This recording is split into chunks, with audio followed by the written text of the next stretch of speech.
Hello and welcome to another project update. So today I did two, maybe three things. It depends on how you count certain things. So anyways, first thing I did today is I fixed that bug that I discovered yesterday where the camera would only like ever, so like when you targeted and we targeted enemies or other targetable objects, it would only ever hang on the over the left shoulder. But now we'll dynamically pick out either the right shoulder or the left shoulder depending on how on the position of the target relative to the player and the camera.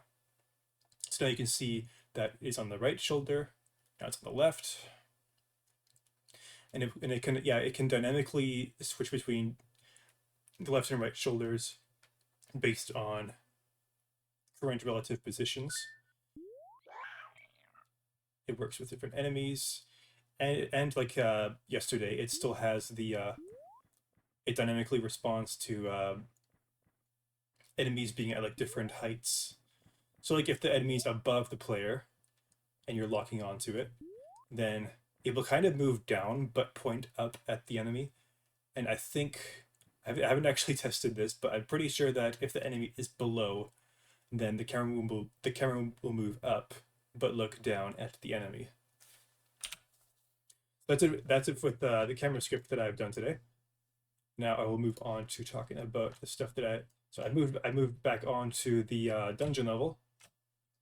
So I added three bat enemies to this room, and I kept these plant enemies here because why not?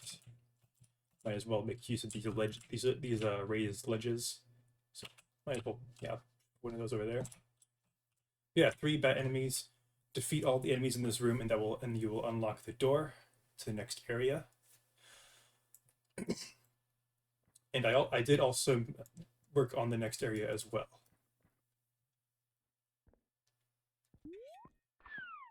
Ah, took some damage there. So I'm just gonna defeat all the enemies in the room. Kind of show you that the puzzle still works.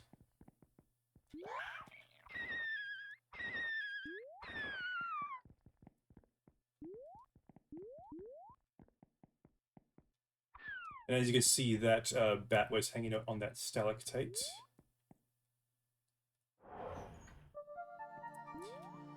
All the enemies are dead or unalive, and it doesn't matter right now. So now you can move on to the next room. And in here, you can see that there are now bats flying around. It was kind of lucky or unlucky because they're supposed to have a randomized route through this maze area, but we just defeated two of them, and there's three of them. I'm not sure exactly what's going on with that, but yeah, it made it so that there's like bats constantly flying in here. I'm toying with the idea of having them on like an infinite respawn, just to kind of make sure that this area is not exactly safe. But one thing I will also say, so that's pretty much all I did in terms of content, but I did also make some changes to the batch script. I made so the current or the from yesterday, the pathfinding system. All right, I should probably explain what I'm doing, how I'm doing pathfinding. So I am not using nav meshes, although the engine does support the usage of nav meshes, but I'm not using them for two reasons. The first reason is I'm like 90% sure that most retro games of like the Nintendo 64, PS1 era did not use more elaborate forms of pathfinding like the A-star algorithm. So I'm doing something a bit more primitive. I'm using a checkpoint system with like predefined paths, which can be randomized to a certain extent. Like I have a bunch of nodes here, and they all have like references to each other based on whether there's like line of sight. And this is all set up manually, by the way, so it's like little jerry rigged. And the second reason behind why I have it set up this way is because I believe that while it's technically possible to implement, I don't have the energy to do that. And I don't believe that the navmesh system would support uh, flying enemies in the first place, because like nav meshes are for like ground um, movement. So like enemies that stand on the ground, walk around, or NPCs or stuff like that.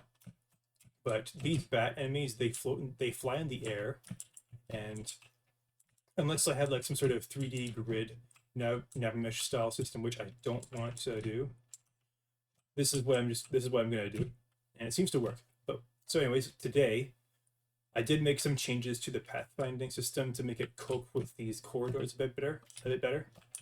Because I actually discovered this and solved it today. But what would happen is if you got one of these bats to follow you like around a corner, it would still when it stops chasing you, it's still latched on to the old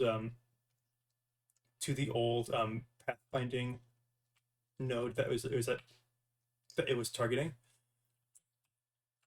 and it would like when it tries to return to that point, it would just fly into the wall and just stick to the wall. But I made it so that if it is like blocked by a wall, it will find a closer navigation point and continue navigating based on that. So anyways, that is pretty much all I have done. That is pretty much all I have done today. And yeah, I hope that was satisfying to hear about. And I'll see you next time. Bye bye.